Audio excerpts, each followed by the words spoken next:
Merci Loïc d'être avec nous. Après ton voyage, du coup, et on poursuit donc la réflexion en restant donc sur des sujets assez proches, mais à partir de la littérature, avec donc Olivia Sello, qui est docteur en littérature française, enseignante agrégée de lettres modernes au lycée et chercheur associé à l'unité de recherche plurielle de l'université Bordeaux-Montaigne, et qui a suivi le DU de médecine narrative. Voilà. Et elle partage cette même caractéristique avec Loïc, qui est maître de conférence, donc Loïc Bourdon, qui est maître de conférence en études françaises à l'université de Maynooth en Irlande. Et il travaille sur les études de genre, entre autres, mais on développera sûrement tout ça à travers, peut-être pas tout en fait, mais Loïc a co-dirigé un ouvrage sur les Horrible Mothers, des représentations à travers la francophonie du nord de l'Amérique en 2019. Je trouvais que ce titre était intéressant dans la perspective des travaux que vous avez proposés. Et en 2022, revisiter le VIH et le sida dans la culture française, en anglais, publié, je n'ai pas noté la maison d'édition. Tu complètes, Loïc? Oui, le Nebraska pour les mères et Lexington pour le sida. Ok, super. Bon, et donc vous allez évoquer avec nous la mort de l'enfant, la mort d'un enfant, pardon, écrire pour faire vivre. Ok, alors je vais commencer rapidement pour présenter les deux récits sur lesquels on va travailler. Donc c'est L'enfant éternel de Philippe Forest et Philippe de Camille Laurence. Donc, quelques mots de présentation. Là, il s'agit de récits d'une agonie, mais dans le sens étymologique, on a pu l'évoquer rapidement ce matin, de l'agone, de la lutte morale d'un homme, Philippe Forest, et d'une femme, Camille Laurence, après la mort d'un enfant. Donc, le récit de Camille Laurence est court. C'est un récit bref qui dit aussi le désespoir de la fulgurance d'une mort qui correspond aussi au temps de la naissance de l'enfant. Et le récit de Philippe Forest est plus long, s'apparente davantage à un roman qui s'applique à retracer l'existence d'une enfant jusqu'à ses 4 ans et l'expérience de la maladie sur une période de 16 mois. Donc on s'est mis d'accord avec Loïc pour suivre un plan qui nous permettra de prendre alternativement la parole. Donc en 3 points, on va d'abord évoquer le fait que ce sont des récits qui ont été écrits après la mort de l'enfant. Donc ce sont des récits de deuil, mais aussi des récits d'enquête, c'est ça qui ressortira. Ensuite on abordera l'expérience de la souffrance dont il est question dans ces récits. Et enfin plus particulièrement sur les questions de temporalité. Temporalité de l'écriture, on verra qui est différente de la temporalité du soin et des soignants. Alors, je commence sur le premier point, donc le fait que L'enfant éternel est un récit qui a été écrit après le décès de l'enfant. Donc, pour donner une chronologie, donc le temps de l'écriture, Philippe Forest écrit 7 mois après le décès de sa fille Pauline. Il écrit dans un temps très resserré de 5 semaines. Sa fille est décédée le 25 avril 1995. Il écrit fin 96 pour publier en 97 son récit. Et il sera amené, ce récit, en fait, il sera amené à plusieurs reprises à revenir sur la mort de sa fille. Il publie en 1999 Toute la nuit. Et 10 ans après le décès, une nouvelle analyse dans un essai qui s'intitule Tous les enfants sauf un. Et il met en avant le fait que cet essai est sans lyrisme et sans littérature, contrairement à ce qu'il a pu écrire dans L'enfant éternel. Dans cet essai, il explique qu'il revient aussi sur la nécessité des motifs de l'écriture et il dit que l'écriture est un pharmacone au sens du poison et de l'antidote et que l'écriture ravive la souffrance de la perte, mais ce qu'elle permet de comprendre aussi par la lecture, c'est qu'elle ait la possibilité de lui survivre. Donc la représentation du temps est assez complexe dans L'enfant éternel pour plusieurs points que je voudrais évoquer là d'abord rapidement. D'abord parce que ce qui est mis en avant, et c'est ce qui ressort aussi chez Camille Laurence, c'est l'idée d'une injustice. l'injustice d'une mort très prématurée et le désespoir de cette perte. C'est un récit de deuil, donc à la différence de Guibert par exemple qu'on évoquait tout à l'heure, qui écrit un journal de la maladie. Là c'est une écriture qui vient donc après la maladie et qui permet la relecture du temps passé et l'idée que ce temps passé ensemble était aussi comme un destin tracé d'avance. Ce que Philippe Forest veut mettre en avant dans cette relecture du temps passé, c'est la façon dont le temps de la maladie vécue avec sa fille a été vécu comme un temps suspendu, comme un temps de répit, même il va l'exprimer positivement, je reviendrai là-dessus, comme un temps de répit, un temps arrêté. Et donc c'est une expérience du temps vécu bien particulière qui finalement moi m'intéresse davantage que ce qu'il a pu écrire après dans Tous les enfants sauf un. Et donc justement c'est le fait qu'il y ait le lyrisme et la littérature qui m'intéressent dans cette expérience. Donc la citation là qui apparaît par rapport au fait, c'est la dernière page du récit, et donc qui pose le fait que écrire c'est la possibilité de recommencer quelque chose, hein. Donc c'est ce qu'il dit quand il dit que sa fille, il a fait de sa fille un être de papier. Donc je vais lire cette citation. J'ai fait de ma fille un être de papier. J'ai tous les soirs transformé mon bureau en un théâtre d'encre où se jouaient encore ses aventures inventées. Le point final est posé. J'ai rangé le livre avec les autres. Les mots ne sont d'aucun secours. Je fais ce rêve. Au matin, elle m'appelle de sa voix gaie du réveil. Je monte jusqu'à sa chambre. Elle est faible et souriante. Nous disons quelques mots ordinaires. Elle ne peut plus descendre seule l'escalier. Je la prends dans mes bras, je soulève son corps infiniment léger, sa main gauche s'accroche à mon épaule, elle glisse autour de moi son bras droit, et dans le creux de mon cou, je sens la présence tendre de sa tête nue. Me tenant à la rampe, la portant, je l'emmène avec moi. Et une fois encore, vers la vie, nous descendons les marches raides de l'escalier de bois rouge. Donc ce qui m'intéresse dans cette citation, c'est cette expression qu'il choisit, qu'il utilise vers la fin vers la vie. Et en effet, l'enfant éternel est le récit de la vie passée en famille, hein, d'un temps passé trop vite parce que les événements sont présentés à un moment comme étant hors de contrôle. Et Philippe Forest s'attache finalement à montrer que cette temporalité-là est celle de la tragédie, hein. C'est un temps où on perd la maîtrise de l'ordre des choses. Et il y a quelques citations comme ça que je retiens. Je crois qu'elles apparaissent dans la diapo d'après, mais c'est pas, enfin, je vais les lire là. Il dit que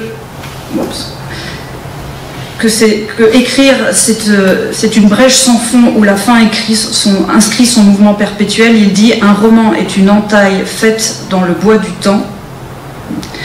Il parle de vertige de la durée. Vertige de la durée qui permet même de reconsidérer le sens de l'existence, hein. L'expérience de la maladie permet de reconsidérer le sens de l'existence. Il écrit « Je suis né de ma fille autant que de mes parents. Par elle, j'ai appris ce que signifiait ma vie, et dans ce cauchemar tendre, tout a été engendré à nouveau. » Et donc cet oxymore-là de cauchemar tendre, hein, dit bien toute l'ambiguïté de ce récit, hein, entre cauchemar de la mort et tendresse du temps passé avec l'enfant. Donc pour apporter quelques précisions donc, sur la maladie de Pauline, hein, le récit est aussi présenté comme une enquête. Ce sera le point commun essentiel aussi avec Camille Laurence, hein, cette idée de l'enquête. Là, l'enquête sur les modalités de la maladie qui fait aussi réfléchir sur les énigmes de la naissance, de la mort et donc de la fatalité. Et Philippe Forest reconnaît dans son récit qu'il a refusé de reconnaître l'extrême gravité de la maladie de sa fille, hein, son caractère quasi désespéré. Donc maladie qui a d'abord été diagnostiquée comme une ostéomyélite, puis ostéosarcome, hein, donc c'est-à-dire un cancer avec une progression fulgurante, et d'emblée le fait que cette maladie, ce cancer n'avait jamais été enregistré chez une enfant aussi jeune. Donc des équipes médicales aussi qui apprenaient de la maladie au fur et à mesure.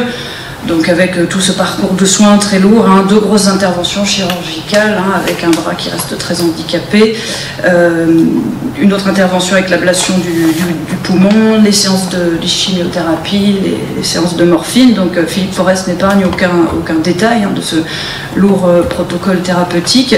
Mais à chaque fois, les propositions thérapeutiques sont systématiquement proposées comme des guérisons possibles et comme un espoir. Lui, il l'exprime de cette façon-là à chaque fois. Et finalement, il dit quelque chose de très intéressant. Il dit que ce temps-là de la maladie, c'est un temps de la connaissance. C'est un temps de révélation progressive d'une vérité. Et ce qu'il dit à propos de cette vérité, c'est qu'il appartiendrait à chacun de la trouver. Et il se place aussi dans une posture où il analyse le discours des soignants. Et il comprend que finalement, les soignants ont aussi une rhétorique bien rodée qui consiste à ne dire que ce que la famille est prête à entendre. Donc lui, il le retrace comme le parcours de cette connaissance en ce qui le concerne. Mais l'autre question qu'il pose, c'est la question de la connaissance de sa fille. Est-ce que sa fille a conscience de la gravité de la maladie ? Il ne cesse de répéter qu'elle ne manifeste pas d'angoisse ou de désespoir, même vis-à-vis, elle admire son courage vis-à-vis des autres enfants, quand elle a plus de cheveux, quand on peut se moquer d'elle. Elle serait cette patiente idéale qui se livre, qui a une confiance absolue dans les soins qu'on lui propose, dans les adultes. Mais lui est convaincu qu'elle a une connaissance de la vérité qui serait au-dessus de celle des autres. Il s'appuie là-dessus sur le mythe de Peter Pan, on verra qu'il donne aussi son nom au récit, qui est l'enfant éternel. Il dit qu'il y a une supériorité de l'enfant qui sait qu'il ne grandira pas. Et donc les épigraphes du conte de Barry jalonnent tout le texte de Philippe Forest, et il y a celle-ci qui marque la première page. Il écrit à 2 ans, tout enfant le sait, 2 est le commencement de la fin. Donc ce récit est aussi construit, je parlais du temps de la tragédie tout à l'heure, c'est là que ça rejoint vraiment l'idée de la tragédie, avec cette image du commencement de la fin, et d'une histoire qui, comme dans le conte de Peter Pan, serait obsédée par le tic-tac du réveil, comme le crocodile qui guette sa proie à l'ombre du bateau. Bon, je te laisse la parole, Loïc. Merci. J'espère que la connexion sera bonne. Je vais faire résonner le texte de Camille Laurence sur de nombreux points, puisque Olivia parle au départ de l'enquête. Ce que je trouve intéressant aussi dans la trajectoire même de l'autrice, à noter avec Camille Laurence, c'est qu'avant 1995 et ce texte-là, elle écrivait principalement des textes à la troisième personne et du policier, en fait, le genre qui lui plaisait, jusqu'au moment où elle fait cette expérience de la mort de son fils quelques heures après la naissance. Et dans les dernières pages, on aurait pu commencer aussi comme Olivia avec les dernières pages où elle écrit que c'est à partir de ce moment-là qu'elle fait le choix d'écrire « je ». Elle dit elle n'aurait jamais pensé utiliser « je » avant parce que c'était trop intime. Et puis à partir du moment de la mort, elle dit « j'écris je » pour dire « je t'aime ». Et elle fait un jeu, elle joue avec les sonorités entre j'écris et je crie, puisqu'on lui dit vous avez accouché, mais vous n'avez pas crié. L'enfant, Philippe, n'a pas crié aussi. Donc la littérature devient ce moyen de faire crier aussi une vérité et de reconstruire donc comme une enquête, comme l'a dit Olivia, puisqu'il y a un entrelacement dans la forme du texte entre la narration à la première personne de Laurence et puis vous pouvez voir un petit morceau en bas, et puis d'autres textes, soit du médico-légal quand ils ont fait l'analyse post-mortem pour savoir les conséquences, ou des extraits de magazines, enfin tout un ensemble de discours qui aussi expliquent pourquoi la situation s'est passée comme elle s'est passée dans son cas. Et ici, on dit que les femmes racontent leurs accouchements comme les hommes leur guerre. En temps normal, il ne serait pas venu à l'idée de le faire. Mettre un enfant au monde était pour moi un événement naturel. Il n'y avait pas lieu de le commenter. Mais il se trouve que le 7 février dernier, cet accouchement est devenu la guerre, avec sa violence, sa lâcheté, sa misère et la mort au bout. Donc déjà, cette question-là de la violence comme une guerre, l'utilisation de cette métaphore-là est assez forte, et l'écriture devient l'arme de choix pour Camille Laurence pour essayer de rétablir une vérité aussi, puisque ce qu'on voit pendant tout le texte, c'est qu'elle ne parle pas, elle obéit, elle est elle aussi la patiente idéale, comme la petite dans le texte de Forest. Elle ne parle pas, mais il y a plein de discours autour qui l'entourent justement et qui expliquent pourquoi elle ne parle pas. Donc cette écriture post-mortem, c'est d'abord ça, mais c'est aussi un moyen de faire vivre son fils, Philippe. Dans la recherche universitaire, on a beaucoup dit que Philippe est devenu un classique de la littérature du deuil et de la littérature de belle femme. Et c'est un texte, on dit que c'est un texte pour Laurence qui lui permet de gérer la perte de son fils, de gérer le trauma, donc quelque chose de cathartique d'une certaine manière dans son écriture. Mais c'est surtout un moyen de faire vivre son fils en imposant le nom sur la première page. Donc il est là à jamais, et on reviendra sur la temporalité un peu plus tard, mais il est là, et puis même s'il est mort, elle montre qu'il a eu une vie, puisque à partir du moment où elle était enceinte, le père et la mère se sont projetés avec l'enfant, et donc il y a aussi des troubles, parfois on ne sait pas s'il se passe vraiment la réalité, où on voit que l'enfant est né, et puis il a sa vie, en fait non, on se rend compte que c'était que de l'imagination, mais grâce à ça, elle donne une certaine vie à l'enfant sur la page. Et dans notre prochaine partie, on s'intéresse à la question de la fin de vie et l'expérience de la souffrance. Donc Olivia, je te laisse reprendre. Oui. Alors cette expérience de la souffrance dans l'enfant éternel, elle est intéressante parce qu'elle est toujours liée aussi avec l'expression de la joie, du bonheur, du temps passé avec sa fille. Donc la souffrance dans le temps de la maladie est vécue comme un temps qui tourne sur lui-même, et que cette souffrance vient de ce sentiment-là de répétition. Mais c'est aussi un temps de bonheur suspendu. Et Philippe Forest donc écrit la longue année où mourut notre fille fut la plus belle de ma vie. Il n'y en aura jamais de semblable. Quoi que réserve l'avenir, nous ne serons plus ensemble tous les trois. Donc c'est vraiment cette joie des derniers moments passés avec sa fille qui ressort. Donc dans le récit, la souffrance est liée à l'attente des résultats, au rendez-vous, au diagnostic. Il écrit aussi au sujet des hésitations à téléphoner pour demander des nouvelles d'une opération. Il évoque aussi des nuits blanches où il est rongé par l'inquiétude, ou alors il dort avec sa fille il raconte une nuit blanche comme ça pour soulager la douleur de son bras, pour qu'elle soit dans une posture moins inconfortable. Donc il y a toute cette souffrance-là. Mais dans le temps de la maladie, finalement, ce qui ressort, c'est cette joie d'être ensemble. Donc il évoque aussi les moments de répit, les vacances passées ensemble. Et il y a un chapitre même intitulé « Le jardin », qui s'apparente à une expérience de vie stoïcienne, où tout d'un coup on met la mort à distance. Donc les citations qui s'affichent, qui apparaissent dans le récit de Forest. La mort viendra, mais elle n'est rien pour nous. Il est temps d'apprendre le temps, nous savons qu'il nous en reste si peu, le temps immobile de l'été, l'heure arrêtée de midi. Donc c'est vraiment un récit qui se tourne vers la vie, comme il le disait dans la première citation, qui est tourné vers les souvenirs. L'écriture donc permet d'exprimer ces moments de joie, mais elle est aussi une façon de creuser le sillon de souffrance. Philippe Forest revient sur cette image. Là, on parlait, c'était la brèche ou l'entaille, l'écriture comme brèche, comme entaille, cette image aussi d'écriture qui creuse un sillon de souffrance. Et donc dans cette souffrance, dans ce qu'il met en avant des raisons de l'écriture, et c'est là que son récit prend aussi un tour plus polémique qui ressortira davantage dans Tous les enfants sauf un, c'est de dénoncer aussi ce qui se passe à l'hôpital, où il dit que les morts sont effacés, escamotés. Écrire, ça donne son titre à un des chapitres qu'il intitule le dû des morts, comme une façon de leur rendre ce qu'on leur doit. Donc cette critique, je disais, elle va ressortir de façon beaucoup plus forte dans Tous les enfants sauf un, où il critique donc l'idéologie, ce qu'il appelle l'idéologie palliative. Et alors on en a beaucoup parlé aujourd'hui sur le sens des mots et le fait d'utiliser des euphémismes ou de parler de patients en fin de vie plutôt que d'agonisants. Donc lui va être attaché à ce mot-là, d'agonisant.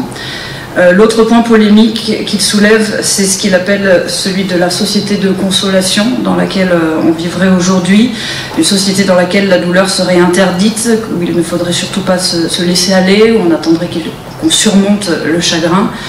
Et Philippe Forest écrit « La dépression est obligée, le désespoir est interdit ». Donc il va vraiment faire une différence entre les deux et surtout faire du désespoir une forme d'accès à la vérité. Il utilise cette expression, il parle de vérité du désespoir. Et c'est vrai que quand on examine dans la littérature, finalement, les textes littéraires sont plus des récits de désespoir que des récits de consolation. Et Philippe Forest dit que l'écriture est une façon de l'affronter, ce chagrin profond, de se confronter à ça. Et ce qui ressort là dans L'Enfant éternel, ce ne sont pas des exemples de la littérature, mais de la Bible, finalement, où il dit que dans la Bible, il y a ce droit à ne pas vouloir être consolé. Il rappelle l'histoire de Rachel qui a perdu ses enfants et qui ne veut pas être consolée. Donc il y a toute une réflexion sur le deuil, sur la souffrance du deuil qu'il exprime comme maladie. Il écrit « Le deuil est une folie qu'il ne faut pas contrarier ». Donc dans cette critique, il y a, à travers cette critique de la société de consolation, une critique de la résilience, de tous les discours sur le travail du deuil, depuis Freud, qui disent qu'il faut remplacer l'objet perdu par un autre. Et lui oppose à ce discours du travail du deuil et de la résilience un discours du sacrifice, qui autorise à s'atteindre dans le deuil pour accéder à la vérité dans la mutilation de soi. Donc voilà, la façon dont il exprime les choses, c'est déjà présent dans L'Enfant éternel, ce sera beaucoup plus vif et satirique dans son essai. Et donc il oppose cette logique du remplacement par une logique de l'acceptation et de la perte. Et le dernier point par rapport à la souffrance, qui est aussi celui qui ressort chez Camille Laurence, qui est très intéressant, c'est tous les deux mettre l'accent sur la solitude des parents endeuillés, sur le silence qui les entoure ou la maladresse des paroles. Donc ce temps du deuil, finalement, c'est comme celui de la maladie. Ils expliquent que c'est un temps d'exclusion de l'espace social.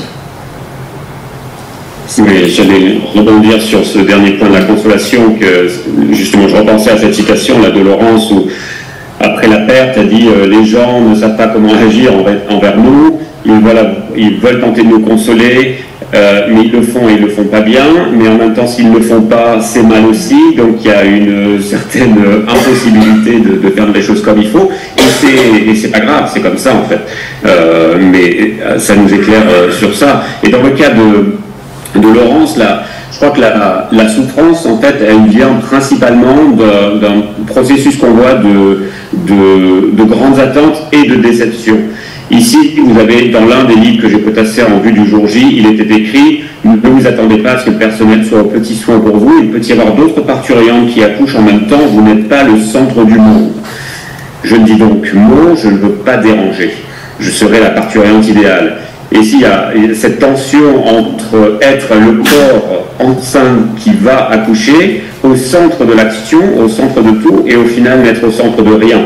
Donc il y a cette préparation de se dire on va donner la vie à un enfant, et c'est elle qui va pouvoir faire cet acte-là, et en même temps on enlève cette possibilité à la mère d'être au centre des choses. Donc il y a une première déception, et puis bien sûr la plus grosse déception, c'est qu'elle invente avec son mari tout un futur pour l'enfant, ils vont faire du cheval, enfin, il y a ces beaux moments aussi où comme je disais tout à l'heure, elle fait vivre Philippe, et puis à peine arrivé à l'hôpital, il décède après la naissance. Et elle pensait d'une certaine manière avoir une voix, pouvoir parler, mais elle est, comme disait Olivia, il y a cette isolation constante où elle observe, et c'est ça en fait, je pense, la force de l'écriture de Laurence, c'est qu'elle nous fait observer tout ce qui se passe autour d'elle au moment de l'accouchement, et tout ça se met en juxtaposition avec son silence et son impossibilité à se taire, puisqu'on lui a dit qu'il fallait qu'elle se taise et qu'elle soit la parturiente idéale. Et du coup, ça renforce pour le lecteur la dimension empathique envers la mère qui accouche, et ça rend le traumatisme encore plus violent. Donc, la souffrance, elle est dans son écriture à la première personne, puisque les autres textes que Laurence va inclure, tout ce que disaient les discours médico-légaux et tout ça, ce n'est que du factuel, et c'est vide d'émotion, d'une certaine manière, et en juxtaposant son récit avec cela, elle injecte l'émotion dans l'histoire, elle veut revivre le trauma avec elle, mais aussi elle revendique un droit à la parole qui est égalitaire. Donc, c'est-à-dire que sur la page, les deux textes se trouvent au même niveau d'une certaine manière. Et nous allons passer à la troisième partie sur la question de la temporalité. Oui, alors sur ces questions de temporalité, donc la façon dont ces deux temporalités diffèrent, celle de l'écrivain et celle du soin. Donc Philippe Forest écrit « Ici, nous avons tout notre temps pour parler », donc dans le temps de l'écriture. Donc pour revenir sur les caractéristiques de la temporalité du soin dans l'enfant éternel, cette temporalité du soin est toujours associée à l'ordre de la raison, au protocole de recherche thérapeutique. Il n'est jamais remis en question, critiqué par Forest. Il dit les examens nécessaires sont lourds et longs à mettre en place. Donc il y a vraiment une acceptation de ces attentes, de ces protocoles, de cet ordre, de la temporalité de l'hôpital, qui est coupée de l'expérience du monde habituel. Et ça, il l'exprime notamment par rapport au lieu, qui lui apparaît comme un lieu étranger, par rapport au fait que les lumières ne s'éteignent jamais. Donc le temps est différent, comme le lieu lui-même est étranger. Donc ce temps de la maladie, c'est essentiellement un temps d'attente. C'est aussi un temps de sursis, ça je l'ai mis en valeur, sursis parce que c'est un temps de jeu. Alors pendant le soin à l'hôpital, pendant les périodes d'hospitalisation, c'est aussi un temps qui est associé au jeu, aux lectures, un temps volé qu'ils passent entre eux et qui permet de mettre à distance la menace. Ce temps du soin suppose aussi une disponibilité nécessaire de la part des parents, et donc ça il va en être question aussi, qui fait qu'on se trouve à un moment aussi à l'écart de l'espace social et notamment de la vie professionnelle. Et Philippe Forest évoque les difficultés par rapport au monde du travail, où il faudrait être performant, ne pas laisser passer son tour, ne pas s'absenter, donc il doit subir des critiques par rapport à son absentéisme.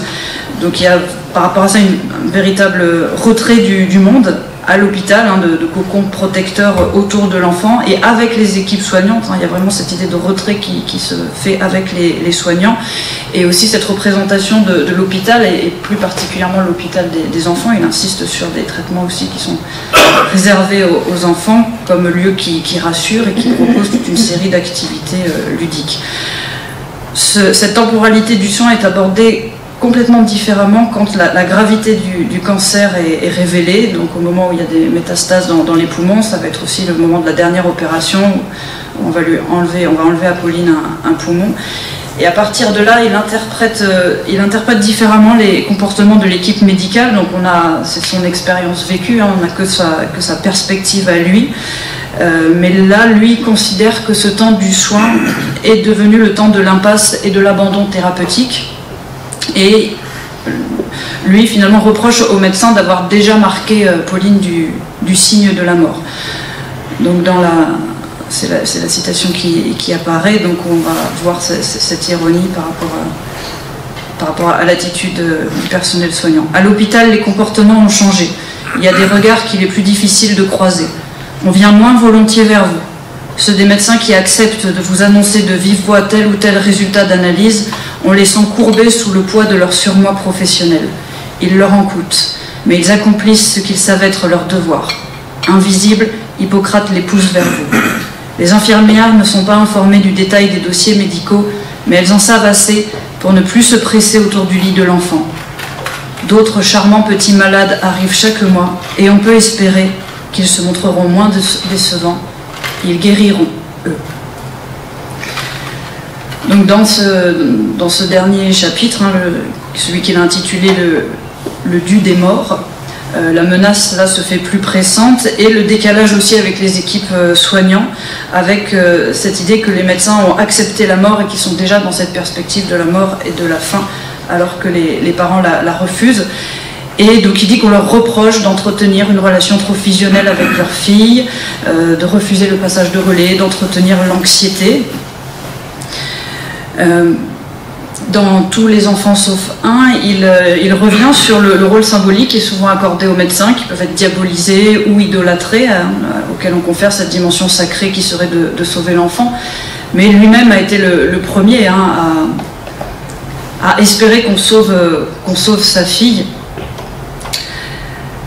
Dans le dernier temps du récit, hein, ce temps de l'agonie, Philippe Forest dit qu'il veut mettre en avant ce qu'il appelle lui des détails obscènes. Donc là, il va être question de l'agonie en soins palliatifs. Il va mettre en avant le fait qu'en soins palliatifs, ce sont les machines qui prennent le relais des fonctions vitales. Il écrit « Ceux qui agonisent désormais ne rendent plus leur dernier souffle ». Donc il va décrire aussi les derniers instants de sa fille. Hein. C'est ça qu'il appelle les détails obscènes, en fait, de ne rien passer sous silence, de décrire les soubresauts, les raidissements du corps. Ce qui lui apparaît, lui, il l'écrit comme une représentation insoutenable de la souffrance, et c'est lui qui a demandé à ce qu'on abrège les derniers instants de sa fille, et il dit que la vie s'achève sur une ampoule de Pentotal. Donc ce temps de l'écriture essaye aussi de retrouver ces soubresauts de la durée, comme pour récupérer la maîtrise du temps, hein, se réapproprier les événements. Aussi parce que il répète, hein, que la société refuse cette image des agonisants, donc écrire sur la maladie et la mort est important aussi pour cette raison-là, que la fin de vie fait désordre, hein, qu'on essaye de la masquer par une série de protocoles. Donc la littérature serait aussi cet hommage rendu au récit des agonisants. Et cette vérité dont il était question au début, hein, ce temps de la maladie et de la mort comme étant aussi un temps de la connaissance et donc d'accès à une vérité, ce qui m'intéresse le plus chez Philippe Forest dans L'Enfant éternel, c'est la façon dont cette vérité est inscrite à travers des représentations poétiques. Donc j'en donne trois exemples, hein. J'ai parlé de tragédie, donc on pourrait parler de la temporalité bien spécifique de la tragédie grecque et de la fatalité. Par rapport à cette fatalité, donc Forest lui dit qu'il ne raconte pas une histoire, mais qu'il dispose des images à plat. Il dit qu'il retourne mentalement les cartes d'un tarot imaginaire. Donc il y a cette idée qu'il y aurait comme une force supérieure, hein, qui commanderait aussi l'idée du récit. À plusieurs reprises, la mort est représentée de façon allégorique dans son récit. Il dit que la mort leur a fait signe avant même que la maladie ne soit déclarée. Il écrit qu'elle a crispé sur leurs poignets sa main de glace, qu'elle les a poursuivis avec une obstination cruelle de sa vengeance impersonnelle. Il l'appelle une force sans nom qui resplendit de sa splendeur noire. Donc ça, c'était le premier point. On lit aussi plusieurs allusions au Marchand de Venise de Shakespeare, des références au marché diabolique qui est passé entre les personnages et qui exige comme engagement des livres de chair, hein, c'est-à-dire le sacrifice du corps. Donc Philippe Forest écrit « La mort est tenace, elle est dure en affaires, elle marchande avec d'autant plus d'assurance qu'elle se sait toujours gagnante. Combien de livres de chair faudra-t-il encore lui abandonner ?» Et un peu plus loin, « Mais dans votre tête tourne un disque blanc, une sorte de comptine folle et rudimentaire par laquelle vous espérez lasser le sort, le convaincre de renoncer à son gage sanglant de chair. » Le dernier point, donc celui qui donne la dernière représentation poétique, hein, qui donne son titre au récit, L'Enfant éternel, c'est le conte de Peter Pan, sur lequel il revient à plusieurs reprises, qui était aussi l'histoire préférée de sa fille. Donc Peter Pan, c'est l'enfant éternel. C'est aussi l'angoisse du tic-tac, hein, qui va l'intéresser, ce tic-tac qui s'agite dans l'estomac du crocodile et qui dit de quelle façon la menace du temps pèse sur l'éternité. Peter Pan et Crochet veulent la même chose, hein, dit Forest. Il dit que ce sont tous les deux des enfants. Ils désirent l'éternité tout entière pour y livrer combat à la façon de deux gamins se défiant de jour en jour. Donc de la même façon, Forest lui écrit parce qu'il n'était pas encore l'heure, et il écrit pour dire, je le cite, que l'enfant qui meurt est éternel. Alors avec Laurence, le roman, dans sa forme, pardon, j'ai l'anglais et le français qui se mélangent aujourd'hui, qui montre une temporalité déjà dans sa construction, puisqu'il y a chaque chapitre avec un titre spécifique, comprendre, écrire, vivre, donc montrant d'une certaine manière qu'il y a un temps pour chaque chose et un temps pour tout, mais dans le même temps il y a un temps supérieur qui est le temps de la narration à la première personne, qui est celle qui prédomine et qui est la plus importante. Pour, je disais, faire justice d'une certaine manière, Et elle a, à la fin du récit, cette magnifique phrase qui nous dit « Le médecin et l'écrivain font le même métier, ils lisent des signes, que ces signes soient émis par le corps ou par le monde, il s'agit toujours de les déchiffrer et de les interpréter. » Mais elle rajoute « L'écrivain, le médecin doit aller vite, l'écrivain, lui, a le temps. » Et donc elle prend ce temps-là d'une certaine manière. Et ce qui est intéressant, c'est que juste après, elle dit « Je ne comprends pas que dans les écoles de médecine, on n'enseigne pas la littérature aux futurs médecins. Il faudrait que tout le monde lise Proust. » Et la référence n'est pas anodine, cette question de... je pensais à Bergson subitement, parce que dans la construction des textes, on a cette narration au jeu qui est en fait cette durée subjective de Bergson face au temps scientifique de l'analyse médico-légale, qui est un temps froid, et on a le jeu et cette temporalité de Laurence qui est ce temps émotionnel et ce temps distendu, puisque le trauma et la perte distendent d'une certaine manière cette temporalité-là. Mais c'est surtout un texte pour la postérité, puisque à la fin, elle fait vivre et elle fait crier Philippe. Mais au-delà, dans l'œuvre de Camille Laurence, moi, ce qui m'intéressait aussi, c'est de voir le lien entre Philippe et Fille, qu'elle a publié en 2021. Et moi, j'en propose vraiment une lecture liée, puisque même si l'enfant qui naît dans Fille s'appelle Tristan, on reconnaît les mêmes circonstances.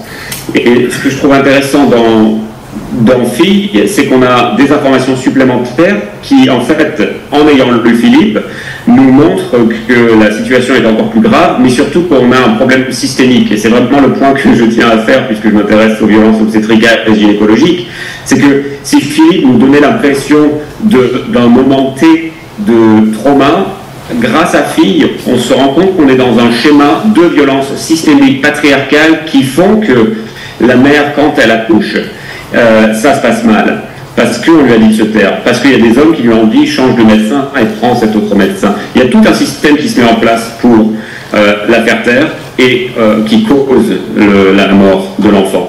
Donc ce temps de la mort au départ, il est dans le corps de l'écrivaine et il revient en fait par moment, et elle continue l'enquête d'une certaine manière, pour en revenir à ce point de l'enquête, et elle continue à faire vivre le fils. Même s'il devient Tristan, c'est une autre vie en fait qu'elle offre d'une certaine manière à cet enfant-là. Donc je regarde le temps, je crois que nous sommes à la fin. Merci beaucoup à tous deux.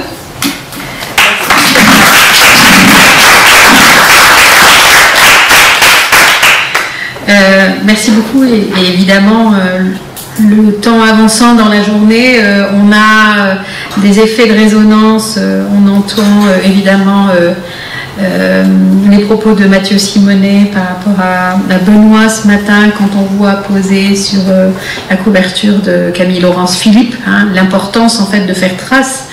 On ne meurt que si on ne parle plus de vous, donc l'enjeu étant de garder la trace par le nom, hein, et ça commence par le nom.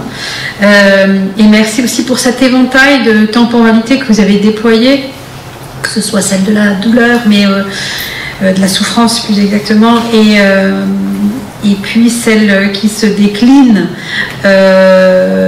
donc selon les moments de la maladie, à travers l'agonie, mais jusque dans la narration, qui permet justement de réinvestir la durée. Hein. Vous l'avez souligné tous les deux. Est-ce qu'il y a une question? Oui, Isabelle. Finalement, ce que je trouvais vraiment intéressant dans les deux textes que vous avez choisis, c'était que au-delà de... Je ne suis pas sûre que vous m'entendez. Faut que je me mette là. Bonjour. Je disais ce que je trouvais assez pertinent dans les textes que vous avez choisis et qui rajoutent encore au millefeuille de ce qui a été dit sur la journée, c'est que au-delà des temporalités, finalement, le récit nous montre aussi une intemporalité. Et je pense à l'extrait que vous avez choisi de Forest, où en fait, quand il rêve, il replace sa fille au présent. Ça, c'est très intéressant. Comme vous avez parlé par rapport à Laurence, il y a quelque chose de l'intertextualité avec le livre Fille, qui fait qu'on va prolonger encore ce temps, et là, on s'affranchit finalement de cette contrainte du temps et de l'oubli. Et là, donc en plus, je vous parlais des violences gynécologiques, peut-être aussi qu'un jour, ce récit-là deviendra obsolète, parce qu'heureusement, ça n'existera plus. On essaie. En tout cas, ces perspectives-là peut-être donnent l'idée d'une amélioration dans nos pratiques. Et là, à ce moment-là, quelle est la temporalité de l'œuvre? Comment elle s'inscrit? C'est ça que je voulais peut-être ouvrir un peu.